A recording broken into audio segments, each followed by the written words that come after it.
Hello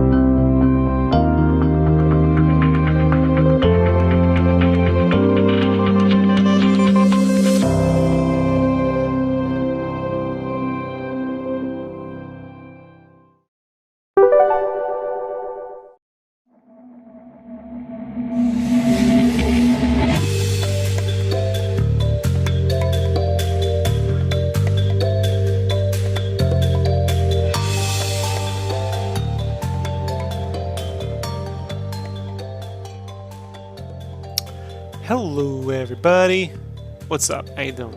So we got another art tips video here. A question came in off Twitter from one of our fans. Her name is Streecher. Let me show you. Let's go to desktop. So this is her question on Twitter. She had a question about lighting. I'm especially interested in coloring a character workflow. Since she's doing this herself and wants to improve, I asked her to be more specific. She actually made a nice picture outlining. So if you want to check out Kirsty's stuff, you can go to her Twitter here, say hi. She's got an ArtStation, all the good Streecher. So let's go to Photoshop. And this is pretty good, folks. Just letting you know. You make a question, you take the time to do this, you get the official thumbs up. So the question is, what lighting shadow colors are suitable for the mood? What do I do after the flats and basic coloring? Where's the focus point? Where does it have to be? The phase, so forth and so forth. So what she's saying is after she does flats, how does she make this look interesting, right, or lifelike? Couple quick things I'll notice about your flats is you kind of want to make certain that if we look at your black, that you're not getting too much black into your, as a general rule, you want to kind of keep it no more than 50% in some of these colors in terms of adding black to it. So if I go here and select all that and duplicate this really quick, see that gets you the same green, but once you add a shadow to it, this is 50%. It's the same as that color. I just took the blacks in that color down to 50%. Right here in the K. When you add shadow, it's going to get darker. So when I add shade to this is going to be pure black, like his shirt and everything else. So if we come in here, and this is like a poor man's way of doing this. See, that's the black 92. We'll take that down to just 50%. I have my own rich black. Let's see, it's pure black. So we take that down to 50%.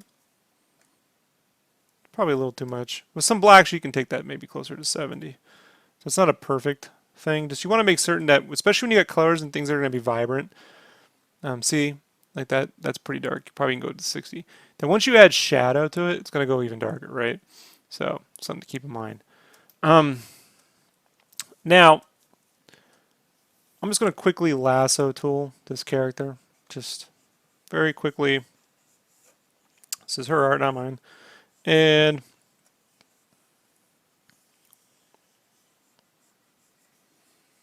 so quick lasso tool. And I'm going to use two colors. I'm going to use one as a dark blue. Looks like this. Here's the color codes, right? I'm just going to fill that with dark blue, right? And set that down to multiply 40, 60, hard light. So I jump between hard light and multiply depending on the level of saturation. And I'm going to go ahead and duplicate that again and fill that with red.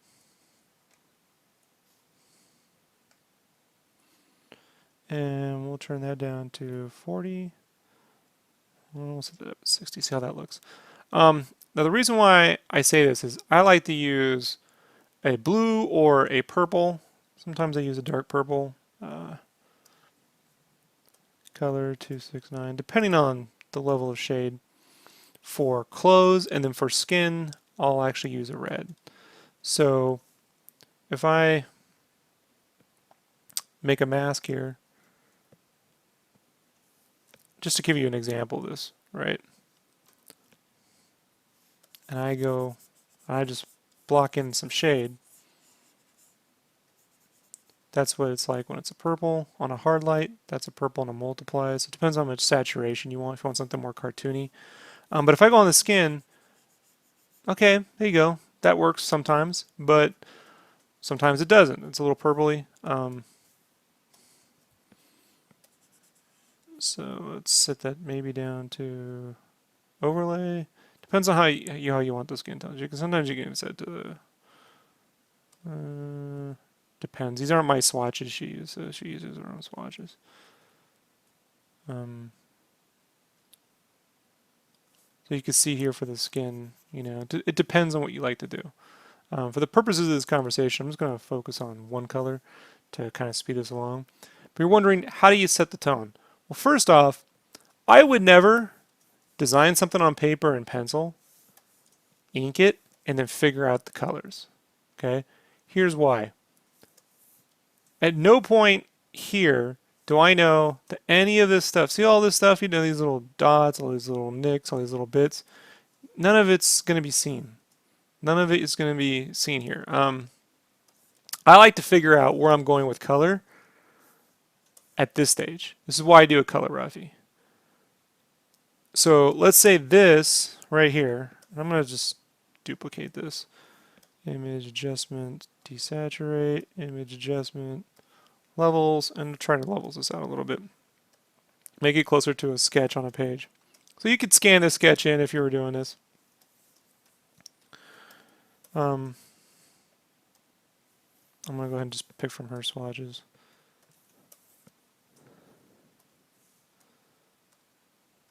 You can very quickly,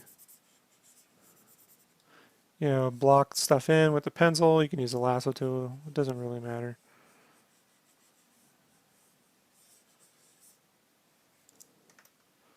It really helps too, when you're sending things over to clients,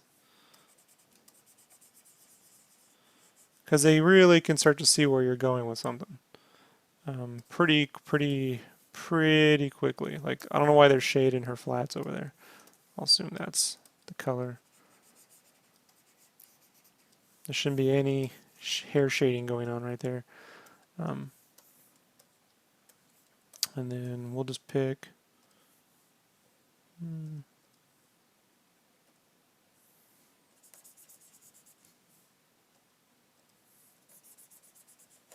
something like this, right? So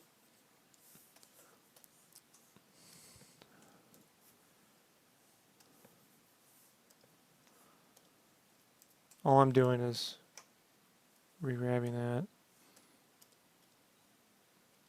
taking it down to about 60%. And then what I do is fill in something completely with shade and then figure out the lighting source. I need to turn that off. So let's say it's going to be a dramatic scene. Really quite simple. We can light things under a character.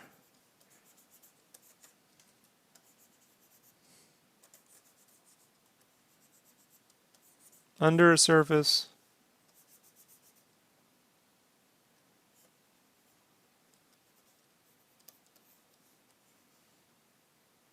Right?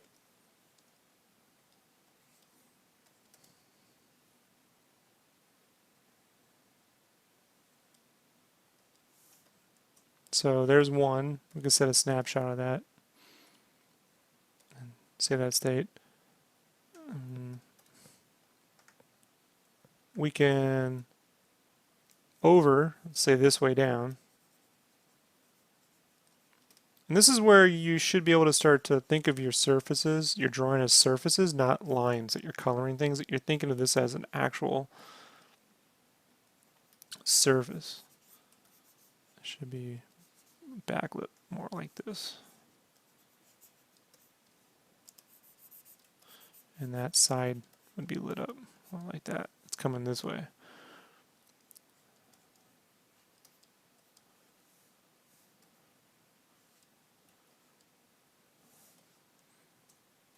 Right, so there's an option.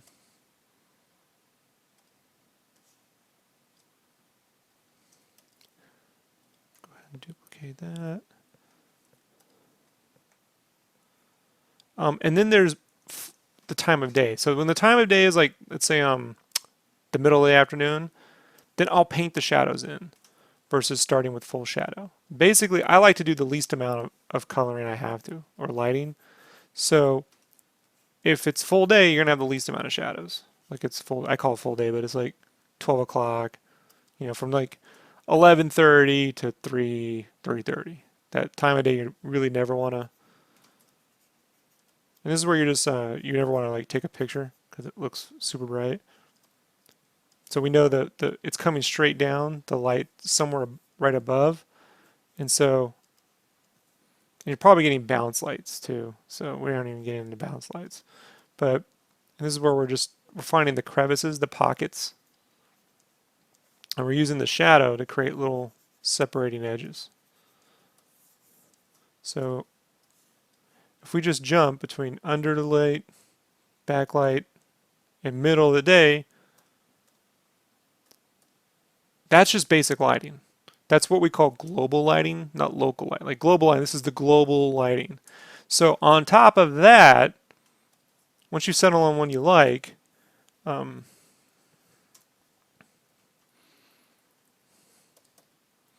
you can work on local lighting, which is like a softer lighting usually. And that's based on like, maybe he's heading under a bridge, so he's also going to be covered on something. And you can use that to bring more, you know, more focal point using multiplies, usually multiply and overlay, you know, depending on what you're doing. See?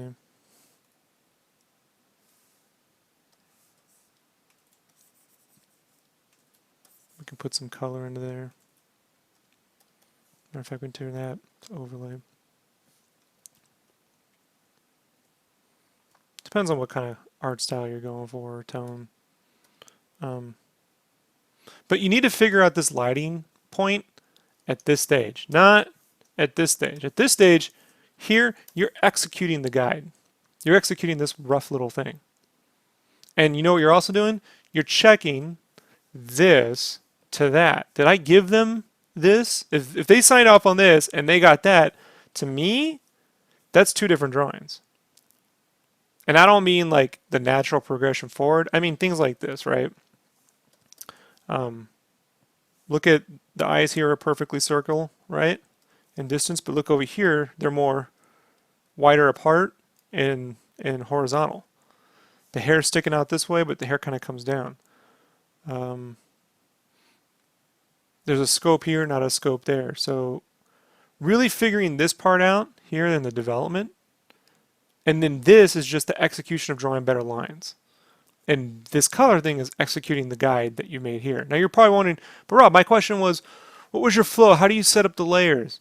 I'm going to say this really, really basic. It doesn't matter how I set up the layers, because if you don't get the point of it, if you don't understand lighting a surface, thinking of your art as three-dimensional surfaces versus lines that you're coloring, then what order you put the layers in, if you set something to multiply or hard light, is largely irrelevant.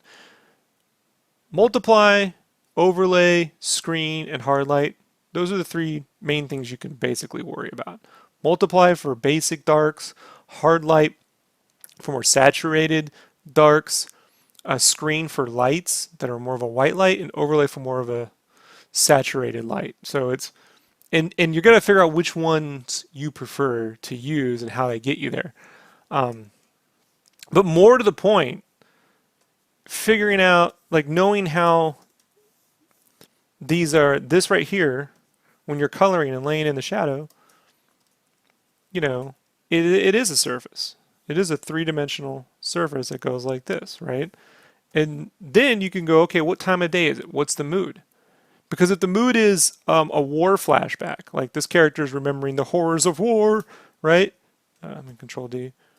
We could, you know, right? It goes all like evil Kill Bill-ish, right? So like this becomes kind of irrelevant at some point. What is the mood and the tone? You know.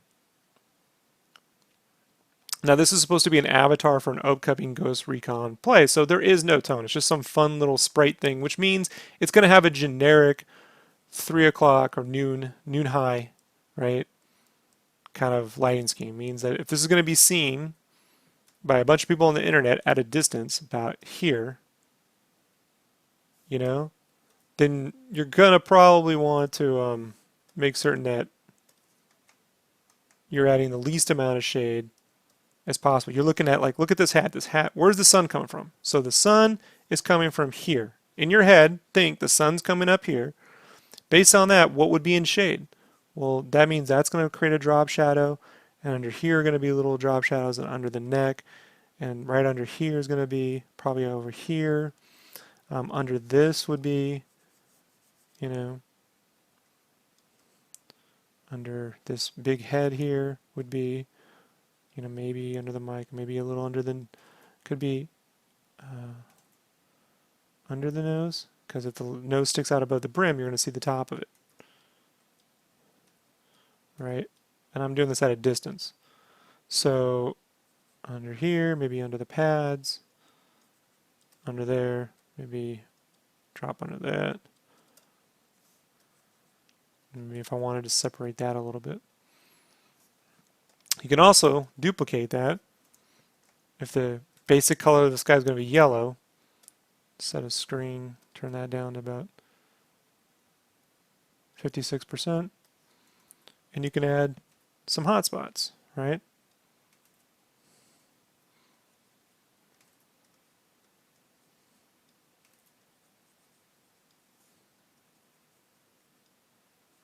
This is light being added to your basic areas. Probably a little too light.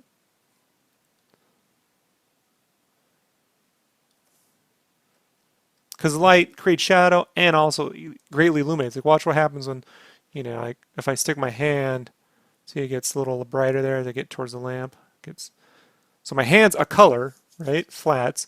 It's adding color based on this lamp that's hitting it, and it's also creating shade, right? And that shade is a bounce light created by that fucking thing up there, which creates this unnatural, unholy, godlike, all white light in here, which I use to, because when I'm coloring, I need to see an unbiased light when I'm coloring with Copics. If it's a tinted light, then if I'm coloring with orange, my Copics are going to look way oranger than they really are. So that's the whole point. This really comes down to surface lighting, you know, and it's very difficult to explain in one tutorial how to kind of get it, other than to say that if you think three-dimensionally when you draw this stuff, then coloring it three-dimensionally, even when it's some basic cell shading, you know, is not going to be difficult. Where a lot of artists sort of make their mistake, especially when they're new, you know, and as they start thinking about this as flat drawings, like a coloring book, where you're coloring in here, and you're gonna color up here, and you're just doing things to kind of go, well, I'll put the shade there, and that's where I'll put that because that's good, and coming down this way, you know, you gotta really think about this as, I get it's an avatar, but it's also in your mind, right? A three-dimensional object, you know, that has surface qualities, right? Like this would be the top of it, and it kind of comes around, you know.